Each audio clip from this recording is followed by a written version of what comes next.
I want to start today with a quick thought about dinner parties. Now, we all love a good dinner party, right? Getting together with our friends and family to catch up on the latest gossip and the happenings in the lives of the people that we care about. All of this taking place over good food, engaging conversation, but ultimately really, really good wine. We love these occasions, right? And in this COVID moment, many of us are yearning to get back to them. I know I sure am. However, in this time, I'm not focused on the friendly dinner party. I actually want you to recall the dread you feel whenever you're invited to a dinner party that you really prefer not to attend. You all know the one, the obligatory invitation that came from your partner's boss or a parent at your kid's school who you absolutely cannot stand, but you have to go because she's head of the PTA.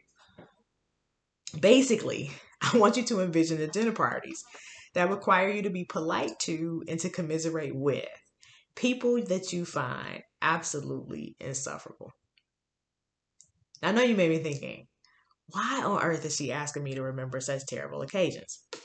I'm asking because as a museum curator, I get invited to terrible dinner parties like this all the time.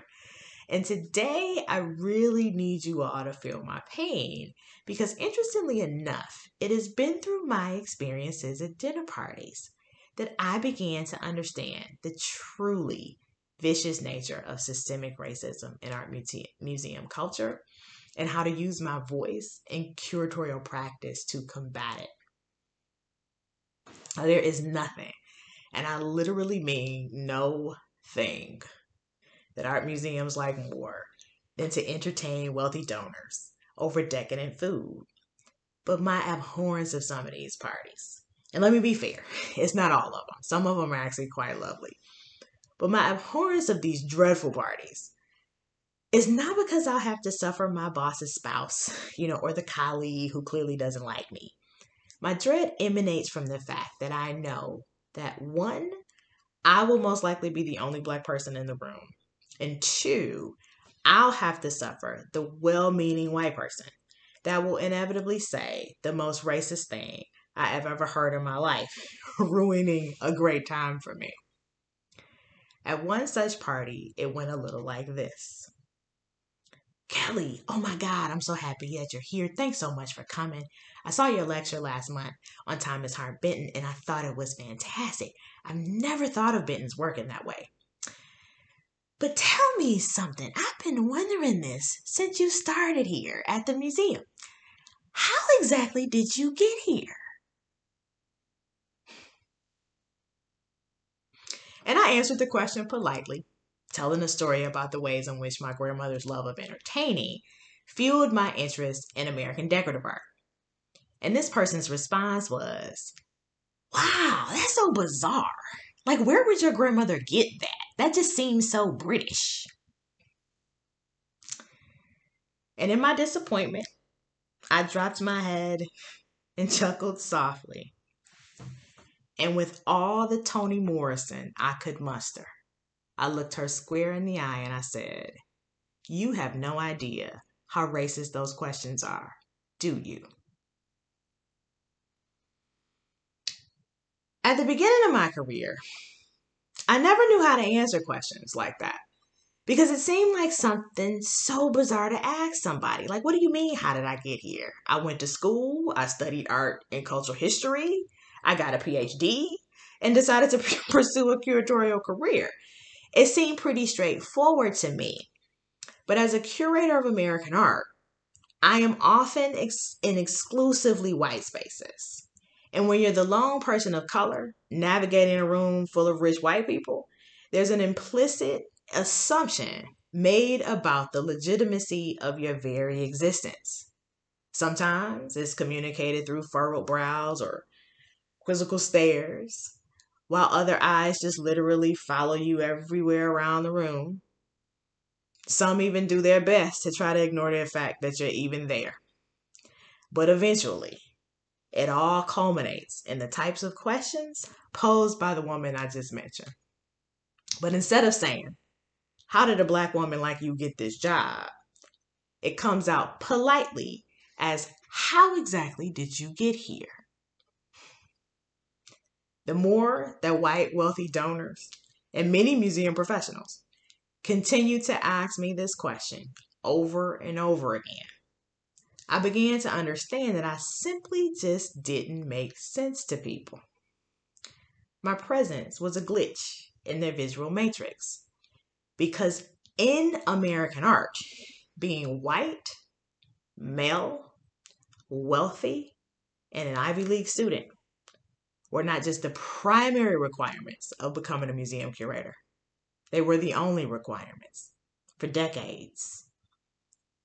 Now, there's no question that individuals like Lowry Stokes Sims, Dr. David Driscoll, Dr. Samela Lewis, Thelma Golden, and so many others have blazed uncharted paths as museum professionals.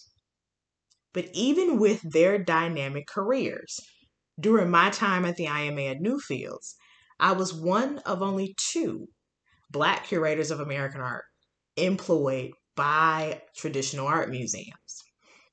So being a first of sorts, the unspoken sentiment from some very wealthy donors and powerful arts professionals, both Black and white, is that I should be happy that I've been allowed to play in the sandbox. In other words, with a seat at the table, I should be grateful. But above all things, I should be silent. Clearly, they have never met me. I mean, I am many things, but silent is not one of them. In fact, I talk quite a lot. And that poor donor at that dinner party got a mouthful. She knew she'd misstepped, but she didn't necessarily know how. So I turned her inquiries into a teaching moment by asking a few questions of my own. I asked, were your parents wealthy? And she said no. I said, okay. Did your grandmother or your mother entertain guests, let's say, after church on Sunday or for your family on the holidays? And she said, of course. I said, did your mother and your grandmother pull out their best china and serving dishes and tea services for these occasions? And she said, absolutely. As if to suggest, like, how dare you think otherwise, right? Then I slowly and very methodically responded, so did mine. But I'm guessing from your inquiry that you weren't socialized to see my grandmother as a collector of decorative art for her dining room. I'm guessing from your inquiry that you were taught that women like my grandmother only existed as domestics in your grandmother's kitchen. Well, today, I'm here to inform you. Black women who work throughout this country in white people's kitchens often cooked much better food in their own and served their families on much finer tableware. And I walked away. Consequently, that donor didn't say anything else the rest of the evening, because through what I can only assume was probably a very shocking and quite uncomfortable exchange, she learned something new about Black working class women. But more specifically, she was called out on her own preconceived but nonetheless racist notions. Unfortunately, in many of my experiences with white high-level donors like this woman, and sadly, even some white arts professionals, American art is this beautiful, timeless, ethereal thing that they mistakenly believe that Black working class people have no concept of. And of course they feel that way, right? Wealthy, white donors are the primary, core, traditional white audiences that museums love to engage. Meaning, these are the folks that are used to an American art that is pretty much exclusively representative of affluent white America. It is also pretty much exclusively gatekept by middle class or upper middle class white curators. So how or where in that would they learn anything about Black working class culture? The answer is they don't. In all honesty, I responded to that donor with that story about my grandmother, because at that time in my career, I was so amused by memories of how I used to use objects to tell myself stories when I was little. On rainy days when I couldn't play outside with my friends, I'd eagerly ascend into my grandparents' attic, seeking whatever objects I could find that would allow me to imagine what their lives were like before I was born. Even more so, these objects helped me imagine what the world was like before I was born. So I guess you could say I've kind of always had a thing for American history.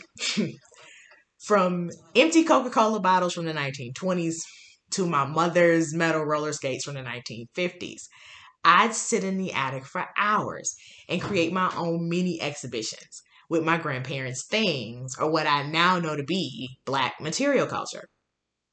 My grandfather took notice of my activity. So, like any attentive parent, he introduced me to museums in the best ways that he could, and that was through National Geographic and Smithsonian magazines.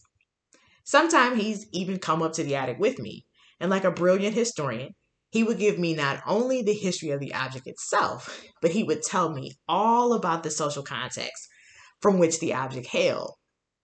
One time he walked me through where he was and how he felt when he learned of MLK's assassination after I lost my mind over his copy of a 1968 Jet magazine published after King's death. My grandfather was not a highly educated man. He was a blue-collar laborer, and after a factory accident, he shined shoes at Ladbroke DRC thoroughbred racetrack for the remainder of his career. In no way would traditional scholars consider him to be a historian or a curator, but he absolutely was my first teacher of both American cultural history and art history. He was also the first person to confirm that I could indeed use art objects of all kinds to tell the stories about the myriads of experiences that comprise Black life. He introduced me to Picasso and Van Gogh, but in doing so, he placed them in conversation in relationship to the African American painter Henry Ossawa Tanner.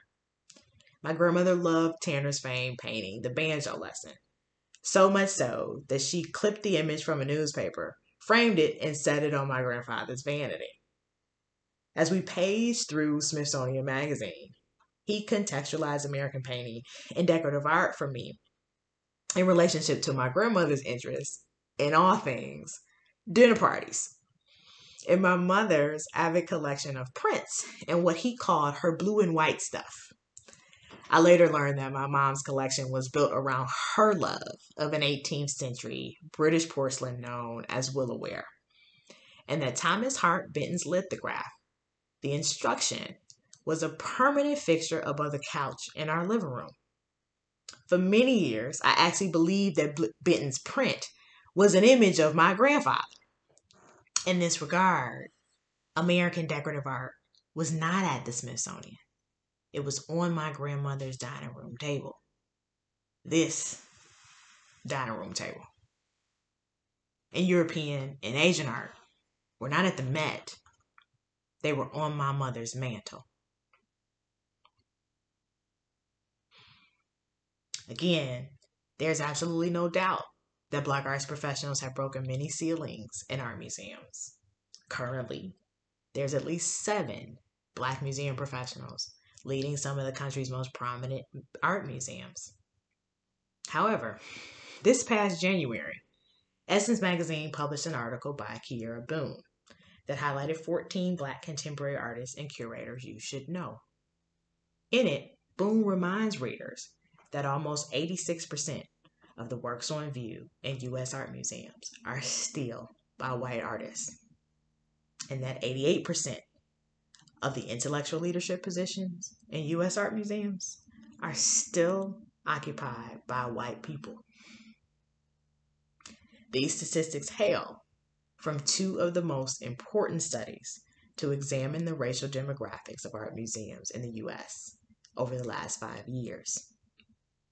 The Andrew W. Mellon Foundation conducted their first study in 2015, after which they invested heavily in diversity initiatives to change this reality. And they did. Mellon's efforts increased the stats by about 5%. So yeah, Hiring increased. But what about retention? What are art museums doing to actually support the employees of color that they hire through diversity initiatives? Well, that's one such hire at 3 different art museums. I can tell you from experience that art museum leaders don't always concern themselves with genuine support or retention of employees of color. Oftentimes, the goal is to simply get us in the door. Despite all the wonderful news you may hear about the hiring of Black arts professionals, the part that art museums don't tell you is that diversity hires are not always made to advance excellently trained cultural practitioners of color. Sometimes we're hired simply to make an institution look less white. To drive that stake in even deeper, more times than not, we're substantially tokenized as representations of the museum's so-called commitment to diversity, equity, and inclusion, while it continues to uphold severely racist policies and very harmful racist practices. How do I know that? Because even though I'm an art curator, ultimately, I'm a critical race scholar. Basically, I am trained to know that. But what exactly does that mean? Well, a critical race scholar is someone who specializes in critical race theory, an analytical framework that considers racism to be the core thread of the American cultural fabric. In other words, the framework recognizes that racism is not an anomaly in this country. It is the norm. And as such, it is embedded in all American institutions: healthcare, the criminal justice system, the education system, and yes, even art museums. Therefore, my curatorial work very specifically examines the ways in which racism permeates both American art and art museums, and how that permeation results in damning inequities in staffing, gallery interpretation, exhibitions, acquisitions, programming, fundraising, and marketing. My curatorial practice then offers solutions and possible roadmaps to eliminating those inequities. But because art museums are not designed to interrogate how systemic racism functions within the institution, my work is quite often considered problematic or disruptive. Now, I know you may be thinking, wait, that doesn't make any sense. Why is that the case if you were hired to bring diversity to the institution? Well, that's just the thing. Diversity connotes representation, not necessarily ownership. Meaning a diversity hire is allowed to be in an art museum, but is oftentimes deliberately denied full autonomy within the museum's core functionality. Because of this, I frequently have to build cross-department, collaborative, cooperative structures within an institution just to protect myself. In addition to this, I have to develop vast networks outside of the museum to support my exhibitions and programs because my work often critiques the institution's own systemic racism. And it's that part, that institutional critique, that isn't welcome. An overwhelming response to the reality of systemic racism within art museums took center stage last June when museum professionals nationwide finally spoke up. Although most did so anonymously, out of fear of termination or other kinds of professional retribution. Now, much of their outrage was attributed to the hollow claims made by most museums to be in solidarity with Black and Brown communities after the murders of George Floyd, Drayshawn Reed, and Breonna Taylor. However, the watershed moment that created the space for museum professionals to speak about the realities of our extremely abusive work environments actually came in 2019, when curator and screenwriter Chadriel Bouvier courageously called out the Guggenheim New York's leadership for its racist practice and extremely abusive behavior. Bouvier's charge received a lot of press and totally shocked the art museum world. However, at that time, no one at the Guggenheim spoke publicly on Bouvier's behalf. Hell, no one in the New York art world spoke up publicly to support her either. To add insult to injury, none of the professional museum and curatorial organizations came to her aid. This is primarily because the pit and parcel of systemic racism in art museums is a culture of fear and silence among museum professionals themselves, including those of color. So once I noticed the field's refusal to support Bouvier publicly, I opened my mouth again and shared my own story, just like I did at that dreadful dinner party. First, I wrote an essay.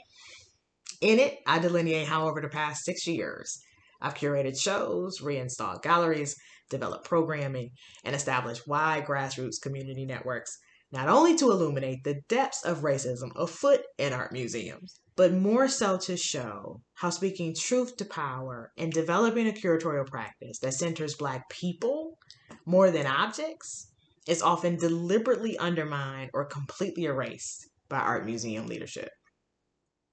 Next, I resigned very publicly. And like Bouvier, my experiences were also met with a resounding silence. In that moment of silence, I realized that my voice and my voice alone was the most valuable weapon I'd ever had to defeat the trifecta of fear, silence, and anti-Blackness that is endemic to U.S. art museums. And my grandfather made sure of that. See, he was from that generation of Southern African Americans who were turned away by security whenever they attempted to pursue their interests in art museums. Unfortunately, I witnessed this firsthand at Newfields as well, when 2 of my Black male colleagues were blocked from entering the building by a white guest services employee, despite the fact that I was standing in the lobby waiting to greet them. I had to yell, "They're here to meet with me," before my colleagues were granted entry. Now, that employee was eventually let go, but there was no way that I could be silent in that moment. Even more so, I wasn't silent in that moment because my grandfather never had anybody to help him get past the guards that blocked his entry into the museums he wanted to explore. Because he was all too familiar with the ways that systemic racism blocks both Black people's narrative entry into art history and sometimes even our physical entry into art museums. He would say to me, "Kelli, Granddaddy can't get you there, but I need you to know that you can be there." Therefore, I love to say that I entered art history through the back door when nobody was looking. I learned Black art history first, the very thing that traditional art history doesn't prioritize.